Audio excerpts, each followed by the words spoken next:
आमचे पूर्ण कुटुंब एकत्र राहत होते.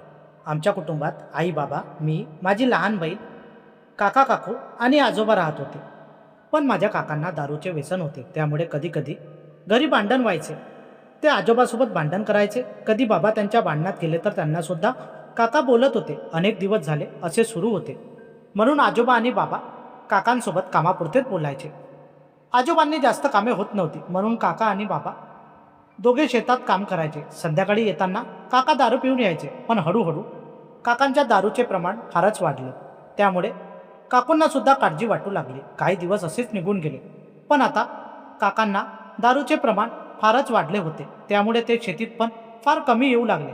आणि एक दिवस घरी फार मोठे भांडण झाले आणि काकांनी आपल्या हक्काची शेती आजोबांना मागितली. अगोदर आजोबांनी नाही म्हणाले, कारण आतापर्यंत सर्व एकत्रच होते. पण त्या दिवशी भांडण थोडे जास्त झाले होते.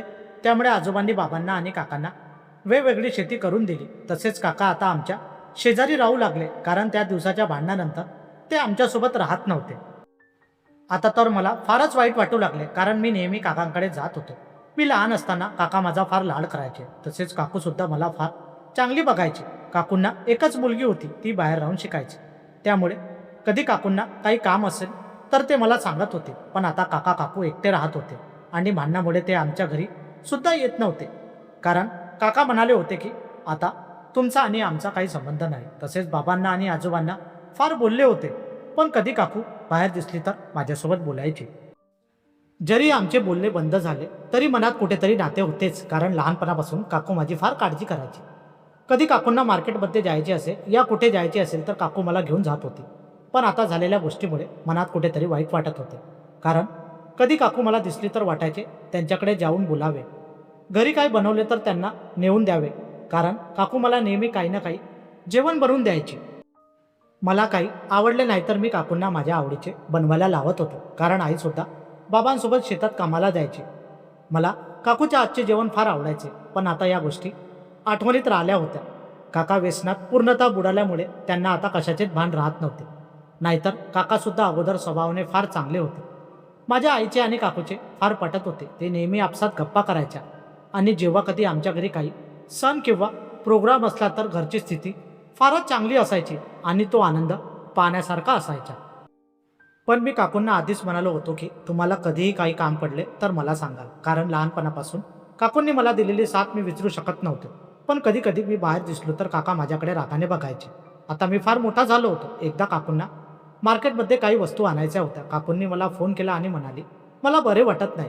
मी घराच्या बाहेर निघालो तर मला काका दिसले आणि मी परत घरी आलो. काही वेळाने परत बाहेर आलो तर काका बाहेरच होते. मग काकूच एकटी मार्केटमध्ये गेली. असेच काही दिवस निघून गेले. पण काकांचे व्यसन फारच वाढले होते आणि त्यामुळे त्यांनी शेतात जाणे बंद केले होते. म्हणून काकू फार काळजीत होती. एक दिवस मला रात्री काकूंचा फोन आला आणि काकू म्हणाली की तुझ्या काकांची तब्येत फारच खराब झाली आहे. मी लगेच काकांकडे गेलो आणि काकांना हॉस्पिटलमध्ये घेऊन गेलो. डॉक्टरांनी काकांना ॲडमिट करायला सांगितले. आता हॉस्पिटलमध्ये काकाजवळ मी आणि काकू राहत होतो.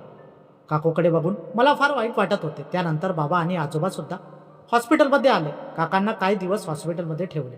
पण त्यावेळेस सर्वजण काकाकडे लक्ष ठेवत होते.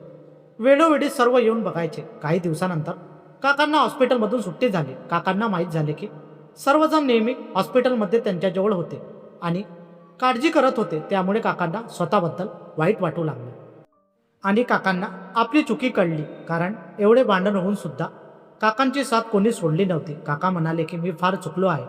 तुझे बाबा नेहमी मला सांगायचे तरीसुद्धा मी त्यांचे ऐकत नव्हतो. पण मला समजून आले की कुटुंब माणसासाठी किती महत्त्वाचे असते. जर कुटुंब सोबत असले तर आपण किती मोठे संकट आले तरी त्यांना मात देऊ शकतो. त्यानंतर काकांनी बाबांना आणि आजोबांना माफी मागितली. आता आम्ही सर्वजण सोबत राहतो आणि परत एकदा आमच्या घरात आनंद वावरत आहे. मित्रांनो, कथेला लाईक आणि चॅनलला सबस्क्राईब करायला विसरू नका. धन्यवाद.